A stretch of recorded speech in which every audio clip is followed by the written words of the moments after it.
Hello everyone. So last time we did momentum equation, okay, and impulse momentum equation, and also find the force exerted by the fluid on the pipe vent. Okay, and I solved a numerical based on that also. So in that case, you have studied that the in momentum equation it is based on the conservation of momentum, or you can say momentum principle. Today we are going to start a new thing which is movement of momentum equation. Last time we did momentum equation, but today we are going to do movement of momentum equation. Okay, so what is this movement of moment equation? It is based on the moment of moment principle. And what is it state? It state that the resulting torque acting on the rotating fluid is equal to the rate of change of moment of the momentum. Okay, uh, so are you able to understand कि जो torque act कर रही है किसी भी rotating ये हम तब यूज़ करेंगे जब हमारे पास कोई फ्लूइड जो है वो रोटेटिंग कंडीशन में होगा। ठीक है? तो जो हमारे पास रिजल्टिंग टॉर्क उस पे लग रही है, ठीक है? जब भी कोई रिजल्टिंग टॉर्क लग रही है वो किसके इक्वल होगी? Rate of change of movement of momentum के equal. Okay, similarly we consider two sections here. First one is section 1 and section 2, and in this case one additional term is introduced which is R1. Okay, R1 is what? R1 is the radius of curvature of section 1. Similarly, at section 1, we have V1 is the velocity of fluid at section 1, R1 is the radius, Q is the rate of flow, and D is rho is the density of fluid. Okay, similarly, at section 2, we have V2, R2. Okay, the discharge and density remains the same. Okay, now how to find this momentum of fluid per second at section 1? Okay, so how we can find momentum of fluid per second at section 1? As you know, momentum is equal to what? Mass into velocity, and from this mass into velocity I told you how to derive discharge. It is becomes equal to rho into q, which is discharge into velocity, which is v1 at section 1. Okay, this is moment of momentum, sorry this is momentum of fluid per second. Now if we talk about moment of momentum, okay, here we are talking about momentum of fluid, and now if we are talking about moment of momentum per second at fluid section at section 1, it becomes equal to, see here, it becomes equal to, this is, see one more time, this is momentum of fluid and this is moment of momentum, okay, per second, and this becomes equal to rho into 2, multiply it with radius of curvature. Similarly, we find at section 2 we will obtain density into discharge into V2 into R2. So what is rate of change of momentum becomes equal to, or you can say rate of change of momentum becomes equal to, it becomes equal to, here subtract this and you will obtain density into discharge into V2 R2 minus V1 R1. Okay, finally you obtain from here what is rate of change of momentum, or you can say rate of change of momentum. Okay, so what is this momentum equation states? It states that torque acting on a rotating fluid is equal to the rate of change of momentum. So rate of change of momentum we already found here. Okay, and torque is equal to denoted by T. So this equation becomes equal to,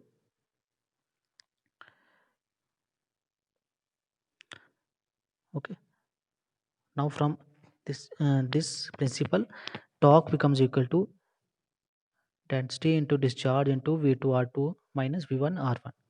This equation is known as moment of momentum equation. Okay,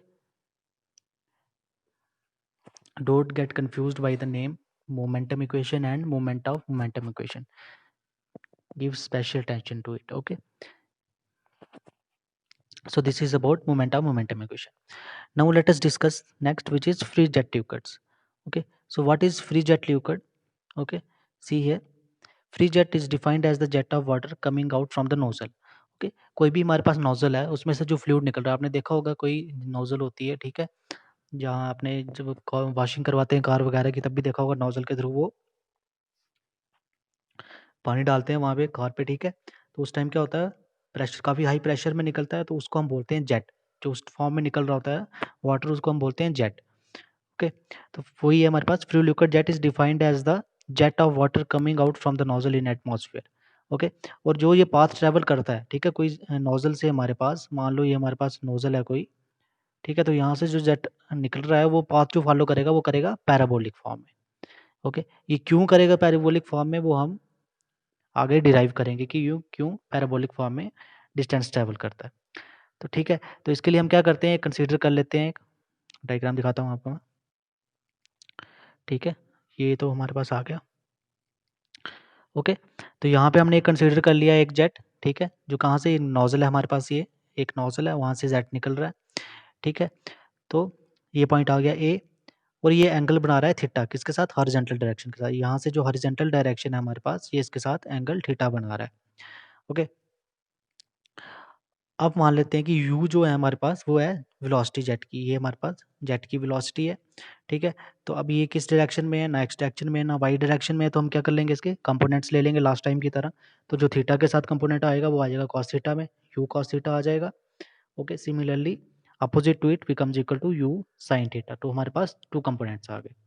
अब क्या करते हैं, हम एक point consider कर लेते हैं। ठीक है, ये पॉइंट हमने कंसीडर कर लिया, मान लो इसके कोऑर्डिनेट्स जो हैं वो, ये हमने पॉइंट कंसीडर कर लिया, इसके कोऑर्डिनेट्स मान लेते हैं हम, एक्स और वाई कोऑर्डिनेट्स हैं इसके। ओके, सो और एक्स और वाई कोऑर्डिनेट्स में इनकी जो सॉरी वेलोसिटी है वो क्या होगी, मान लो कि एक्स कोऑर्डिनेट में वेलोसिटी u है और वाई कोऑर्डिनेट में वेलोसिटी जो हमारे पास है वो है v।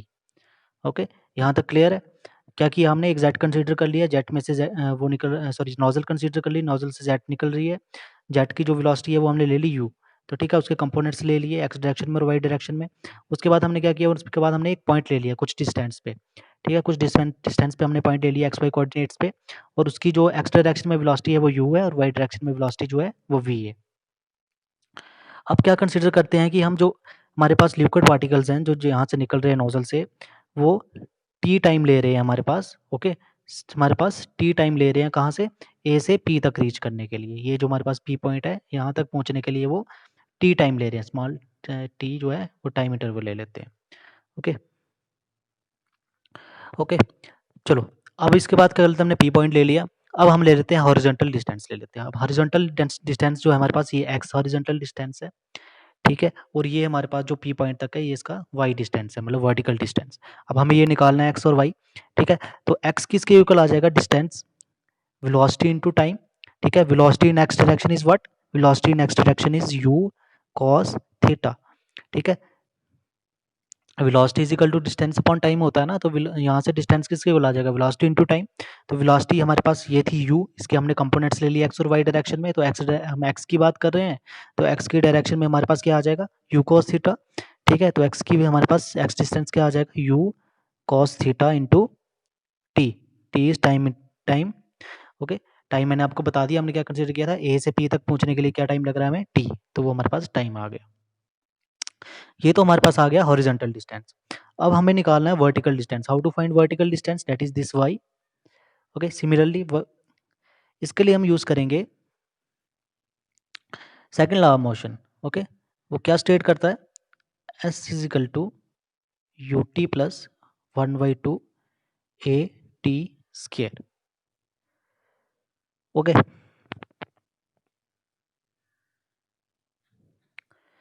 ओके, तो यहाँ से हमारे पास वाई डायरेक्शन क्या आ जाएगी, यू क्या है यहाँ पे वाई डायरेक्शन में, यू हमारे पास वाई डायरेक्शन में है you sine theta into time क्या है टी। ठीक है, ये क्लियर हो गया। अब ये आ जाएगा माइनस। अब माइनस क्यों ले रहा हूँ, क्योंकि जो वाटर जब आप ऊपर की तरफ जा रहा होगा, ठीक है, अपर डायरेक्शन में जा रहा होगा, तो ग्रेविटी फोर्स कहाँ लगेगी, नीचे की तरफ लगेगी। तो that's why I am taking negative here. Okay, तो it is equal to -1/2, sorry 1/2 G T square, acceleration due to gravity. Okay, तो ठीक है, उस केस में, फर्स्ट वाले केस में हमने क्यों नहीं लिया ये पूरे टर्म, क्योंकि वहाँ पे हॉरिजॉन्टल डिस्टेंस ट्रैवल कर रहा है। ठीक है, यहाँ से निकल रहा है कोई, इसलिए ग्रेविटी फोर्स हमने कंसीडर नहीं की वहाँ पे। पर यहाँ पे जब वाटर अपवर्ड की तरफ जाएगा तो कुछ ग्रेविटी लगेगी जो उसको डाउनवर्ड है पुश करने की कोशिश करेगी। ठीक है, तो इसलिए इसको हमने -1/2 जी टी स्केल ले लिया। ओके, तो अब हमारे पास एक्स भी आ गया हमारे पास, वाई भी आ गया हमारे पास, ठीक है। वो समझ आ गया ना आपको एक्स डायरेक्शन में हमने क्यों नहीं ली, क्योंकि horizontal component of velocity is constant. Horizontal component क्या होता है, कांस्टेंट होगा, बट जो वर्टिकल डिस्टेंस होगा वो किसके ग्रेविटी की वजह से इफेक्ट होगा, इसलिए हमने वो वाली टर्म इसमें इंट्रोड्यूस की थी, ठीक है। तो इसके बाद आ जाते हैं नेक्स्ट में, वेट, ठीक है। तो ये हमारे पास आ गई थी टर्म्स, एक्स की वैल्यू हमने निकाल ली थी यहाँ से, ठीक है। वाई की वैल्यू भी हमने निकाल ली, U sine theta into T into -1/2 G T square, okay. So horizontal component of velocity is constant while the vertical distance is affected by gravity. अब देखो इक्वेशन फर्स्ट से हमारे पास क्या आ जाएगा, अगर इक्वेशन फर्स्ट की बात करें तो यहाँ से हमें टी की वैल्यू मिल जाएगी which is equal to X upon U cos theta की इक्वल आ जाएगी। तो इस एक्स अपॉन यू थीटा को जब हम सेकंड इक्वेशन जो हमारे पास वर्टिकल डिस्टेंस वाई आया था उसमें अगर पुट कर देंगे तो हमें क्या इक्वेशन मिल जाएगी, यहाँ पे देखो हमें फाइनली जब सॉल्व करके फाइनली हमें इक्वेशन मिलेगी Y is equal to X tan theta minus G X square upon 2u square secant square theta, okay. अब देखो यहाँ से हमें क्या पता लग रहा है कि y जो है, ये देखो y जो है वो किससे वैरी कर रहा है, with respect to square of the x, ठीक है। तो मैंने लास्ट टाइम भी जब हमने वेलोसिटी डिस्ट्रीब्यूशन और शेयर डिस्ट्रीब्यूशन की बात की थी तो हमने देखा था कि शेयर डिस्ट्रीब्यूशन में वेरी लीनियर ही कर रहा था, क्योंकि वहाँ पे सॉरी किसके ऊपर, पावर में 1 था।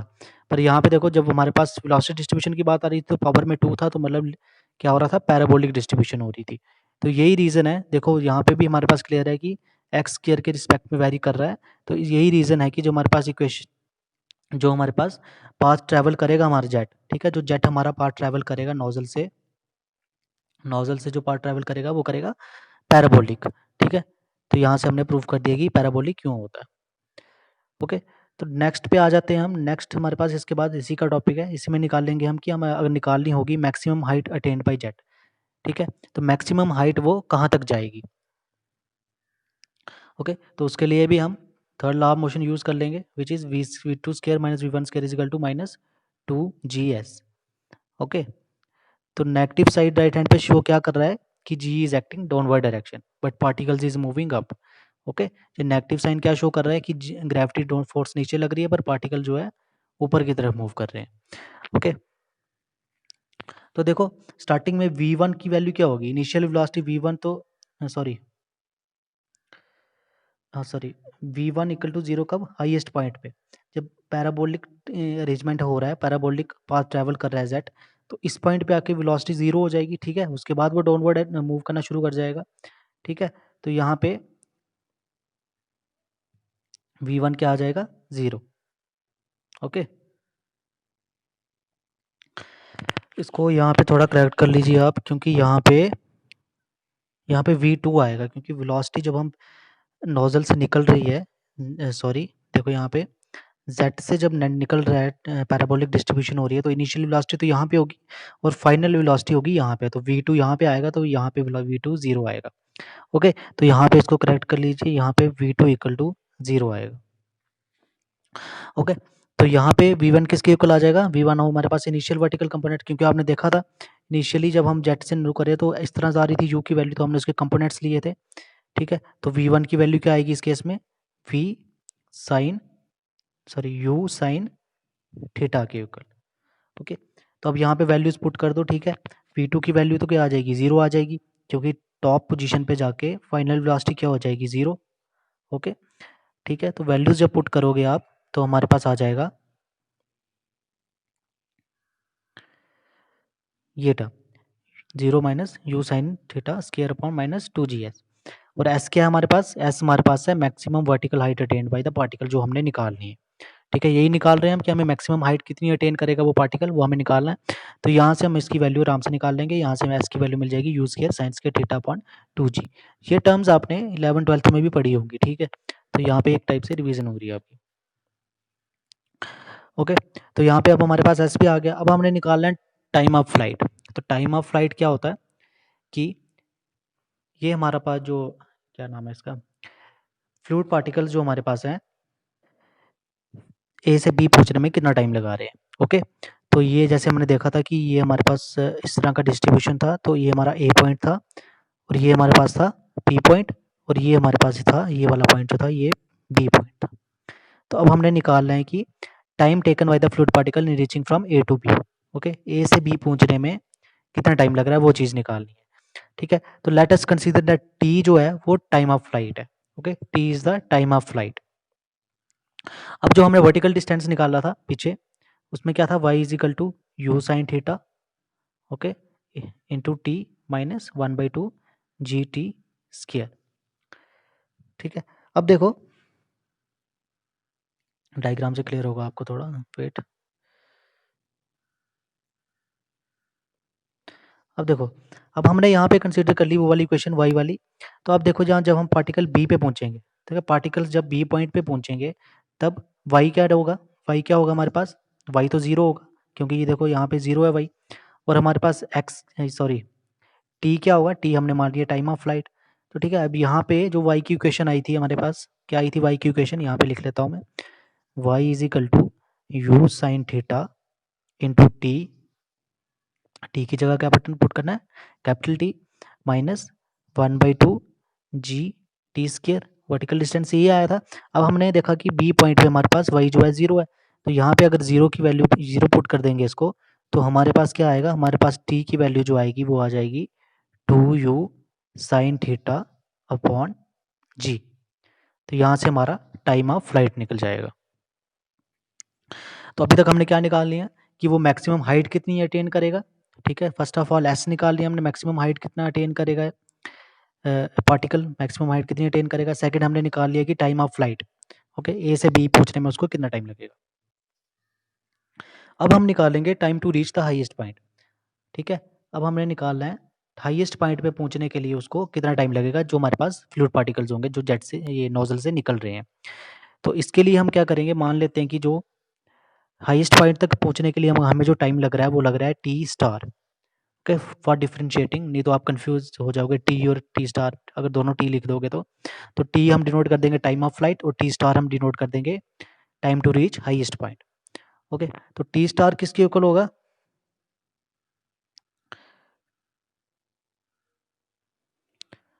ओके, तो टी स्टार हमारे पास किसके इक्वल आ जाएगा, टी अपॉन टू,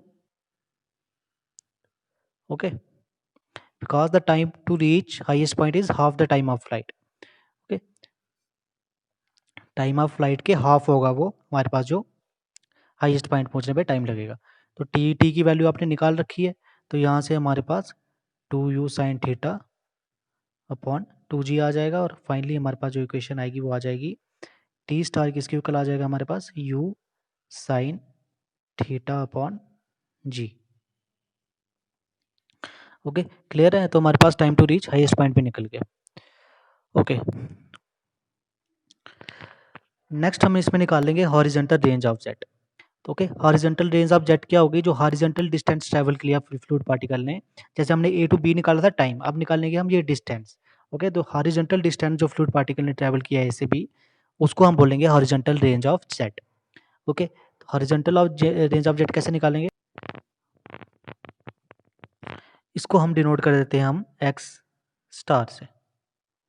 ओके, तो एक्स स्टार हमारे पास किसके इक्वल आ जाएगा, एक्स स्टार हमारे पास आ जाएगा,